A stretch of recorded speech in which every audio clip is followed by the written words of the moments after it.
Τι έγινε χθες το βράδυ? Πάμε να φάμε ένα μπέργκερ εδώ στην Καρταχένα, στην Κολομβία. Εγώ έγινε ληστεία. Έγινε. Το είπε, δεν άντριξε.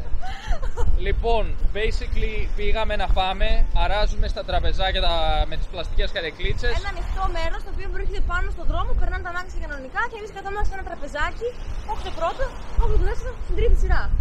Κάπως έτσι. Καθόμαστε λοιπόν σε ένα χαμηλού επίπεδου εστιατόριο δίπλα στον δρόμο και τρώμε το μπεργκεράκι μας. Και ξαφνικά βλέπω έναν τύπο που κρατάει μια κοπέλα από τα μαλλιά και έχει βγάλει ένα πιστόλι και την απειλεί με το πιστόλι. Και ζητάει την τσάντα της, basically. Αυτή είναι εκεί απειλημένη με το όπλο. Εν τω μεταξύ ο τύπος γυρνάει και αρχίζει να μας απειλεί όλους με το όπλο. Εγώ ξαφνικά εκεί που τρώγαμε βλέπω κάποιον να τραβάει τα μαλλιά μιας. Λέω παίζει ένα ζευγαράκι παραπέρα, κάνουν χαζομαρίτσες. Και μετά βλέπω ένα όπλο έτσι απέναντι από τη μάπα μου κανονικότατα. Γιατί αυτός το κούνησε ας πούμε τριγύρω για να μας απειλήσει όλους. Και με το που βλέπω το όπλο πηδάω κάτω. Εγώ να το πω από την δική μου γωνία.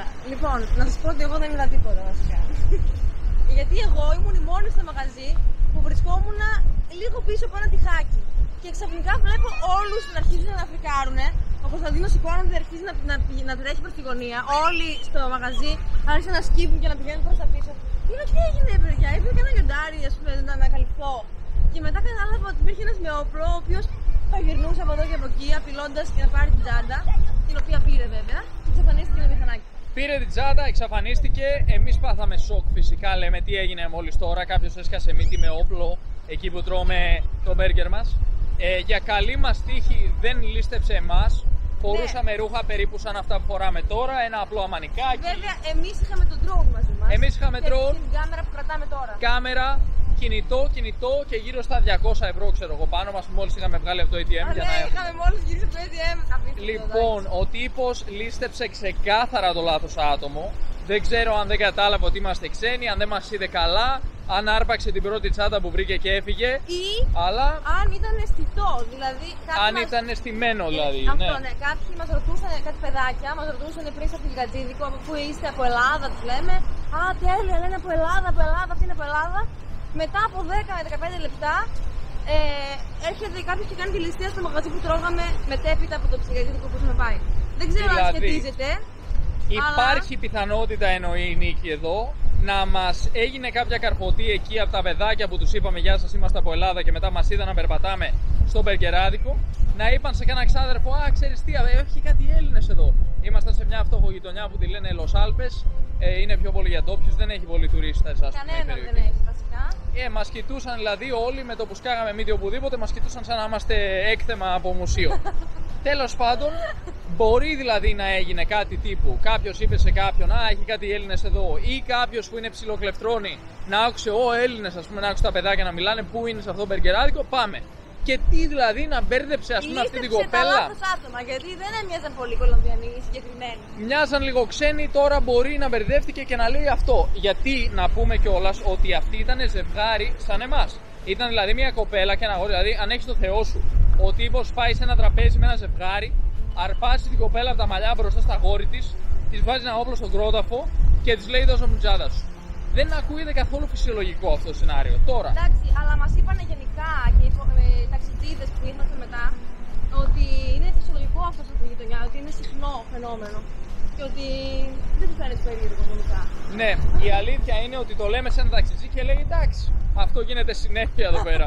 Και μέσα θα. Η οικοδεσπότισσα του Airbnb μάλλον παρέλειψε να μας το πει αυτό όταν μπήκαμε. Γιατί τη ρωτήσαμε κιόλας αν είναι επικίνδυνα. Λέει εντάξει. Όσο έχει κόσμο, είσαι εντάξει. Ναι, αυτό έγινε 9 η ώρα το βράδυ, παιδιά. Ήτανε τίνκα στον κόσμο, είχε κίνηση, περνούσαν αμάξια και μηχανάκια. Και σκάει μύτη ο τύπος με ένα ασημένιο όπλο, κανονικότατο ας πούμε. Εμείς μετά λέμε να πάμε σπίτι να με πάμε. Ήταν και πολύ κοντά κιόλας. Αλλά εντάξει, είδαμε αστυνομία μετά να τη γυρνάει στην περιοχή. Έσκασαν μύτη 2 μηχανάκια με 2 αστυνομικούς το καθένα πάνω και το ψάχνανε εκεί στη γύρω περιοχή. Δεν ξέρουμε φυσικά αν το πιάσαν. Εννοείται ότι δεν ξαναπήγαμε στο μπεργκεράδικο. Μας ζήτησαν και συγγνώμη κιόλας η υπεύθυνη του μαγαζιού μας λέει συγγνώμη, δεν έχει ξαναγίνει ποτέ κάτι τέτοιο. Ναι, σιγά μην ξανάρθουμε. Ναι. Αλλά εντάξει, γενικά δεν θέλουμε να υποβιβάσουμε την Καρταχένα, είναι μια πολύ ωραία πόλη. Οι υπόλοιπες περιοχές που θα πάμε μετά είναι πολύ πιο τουριστικές και πιο ασφαλείς. Άρα αυτό έγινε λόγω της τοποθεσίας που επιλέξαμε, που ήταν λίγο λανθασμένη, δεν ξέρω πώς την επιλέξαμε, ήταν λίγο τυχαίο. Ξεκάθαρα, παιδιά, θέλαμε εμείς λίγο να δούμε πώς είναι το local vibe εδώ, να πάμε σε ένα μέρος ψιλοκανονικό των ντόπιων, λέμε ωραία, να δούμε πώς είναι, μην είμαστε τώρα μέσα στα τουρισταριά εκεί, στα τέρμα τουριστικά, στην παραλία κλπ. Καλή ώρα τώρα είμαστε στην παραλία. Να μην είμαστε εκεί τώρα, να δούμε λίγο και την Καρταχένα, ξέρεις, την αληθινή Καρταχένα. Και την είδαμε. Είδαμε λίγο παραπάνω από όσο θα θέλαμε. Καλή εμπειρία ήταν όμως. Να πούμε σίγουρα ότι αυτό τοποθετεί ως τώρα την Κολομβία στην πρώτη θέση σε επικινδυνότητα από τις 3 χώρες που έχουμε επισκεφτεί εδώ στη Λατινική Αμερική. Δηλαδή από Βραζιλία, Περού και Κολομβία. Αυτή τη στιγμή για μας έχει νικήσει η Κολομβία σε επικινδυνότητα. Από την άποψη είναι δηλαδή η πιο επικίνδυνη. Ναι. Ένας διαγωνισμός που μάλλον δεν θέλει μια χώρα να το κερδίσει. Αλλά τι να κάνουμε, Εντάξει, είναι αυτό που είναι. Μπορεί να ήταν τυχαίο γεγονός. Δηλαδή πιστεύω ότι σε οποιαδήποτε χώρα μπορεί να συμβεί κάτι τέτοιο. Αυτό ήταν λίγο πιο συνηθισμένο. Εδώ εγώ λέω στον ταξιτζή μας εκεί μια μέρα στα Uber. Εδώ είναι οι ταξιτζίδες, παιδιά, είναι όπως ξέρετε διεθνώς φοβερή, αστήρευτη πηγή πληροφορίας και καλής πληροφορίας του δρόμου. Πριν συμβεί κάτι. Και ταξιτζίδες. Πριν συμβεί κάτι το ξέρουν ήδη. Λοιπόν, όπως και να έχει, αυτός μας είπε, γιατί του λέω, μήπως ήταν ψεύτικο το όπλο. Λέει ψεύτικο. Εδώ, σαν καραμέλα το βρίσκεις το όπλο. Αυτή είναι μια σημαντική διαφορά που έχουμε εμείς φυσικά στην Ευρώπη. Είναι πολύ πιο σπάνιο να δεις πραγματικά όπλο. Εδώ... Και μας είπε κιόλας ότι σκοτώνουν. Δηλαδή δεν το χρησιμοποιούν άμα δεν το δώσεις τσάντα, Ναι. σου. Δεν είναι αχαχα, δεν τη δίνω, γιατί έχουν ανοίξει πολλά κεφάλια. Έτσι μας είπε. Η αλήθεια είναι, παιδιά, και εμείς είμαστε προετοιμασμένοι. Αν έρθει κάποιος με όπλο, φυσικά θα τα δώσουμε όλα και δεν τίθεται ζήτημα. Ούτως ή άλλως, κατά μία έννοια κιόλας, αν είσαι πολύ καιρό στη Λατινική Αμερική και είσαι λίγο της οικονομίας, πάλι θα έχεις κάνει απόσβεση σε σχέση με το να ζεις Ευρώπη. Ακόμη κι αν στην πέφτουν που και πούμε ένα όπλο και σε ληστεύουν. Φυσικά δεν είναι και το καλύτερο, αλλά να πούμε ότι πάλι κερδισμένοι θα είχαμε βγει συνολικά. Κερδισμένοι είναι αυτοί που δεν πεθαίνουν και συνεχίζουν να ζουν. Ακόμα και κερδισμένοι, γιατί αποκτά και περισσότερη αξία η ζωή σου από τη στιγμή που κάποιος είχε βγάλει ένα πιστόλι και τελικά δεν την έχασες. Αυτά θέλαμε να πούμε, νομίζω. Αυτή ήταν η εμπειρία μας. Ήταν λίγο σοκαριστική παρόλο που δεν είδα τίποτα. Δηλαδή το έχασα, ρε παιδιά. Έχασα όλη τη δράση. Δεν είναι δυνατόν να το έχασα από αυτό. Άτυχη και τυχερή μες στην ατυχία της, γιατί μπορεί κιόλας αυτός, επειδή δεν μπορούσε να δει την νίκη, γιατί ήταν ψιλοχωμένη πίσω από ένα τοίχο κατά μία έννοια, ήμασταν πίσω από κάτι σαν αποθήκη σε αυτό το εστιατόριο, δεν την είδε την νίκη, είδε μόνο εμένα να κάθομαι εκεί. Μπορεί να επέλεξε με βάση αυτό. Μπορεί δηλαδή να θεωρούσε ότι εγώ είμαι μόνος μου στο τραπέζι και να μην είδε την νίκη, και επειδή με είδε μόνος μου, σου λέει πάω σε εκείνους εκεί που είναι το ζευγάρι. Μπορεί να του είπανε είναι ένα ζευγάρι και λοιπά, να νόμισε ότι είναι οι Έλληνες. Μπορεί όμως να ήταν κάτι άλλο εντελώς τυχαίο, έτσι. Μπορεί η κοπέλα να είχε κάτι στην τσάντα της που εμείς δεν ξέρουμε. Ή μπορεί να είχαν προηγούμενα, αυτή η συγκεκριμένη μπορεί.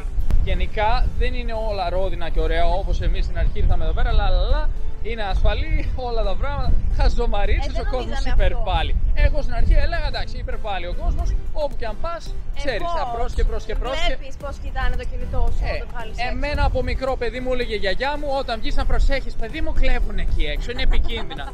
Μετά μου λέγανε, να το εξωτερικό, κλέβουν, κάνουν ράνουν, από εδώ και από εκεί είναι επικίνδυνα, εντάξει. Παντού έχει επικίνδυνα. Αλλά πρώτη φορά είδα όπλο από κοντά και πρώτη φορά είδα ένα τρελό να το κουνάει από εδώ και από εκεί και να απειλεί όποιον να είναι. Γιατί στην τελική ένα κλικ είναι και κατά λάθος έχεις καθαρίσει έναν αθώο. Και αυτά είναι πολύ πιο σπάνια φαινόμενα σε εμάς. Υπάρχουν μαχαίρια, υπάρχουν ληστείες, υπάρχουν απ' όλα στην Ευρώπη.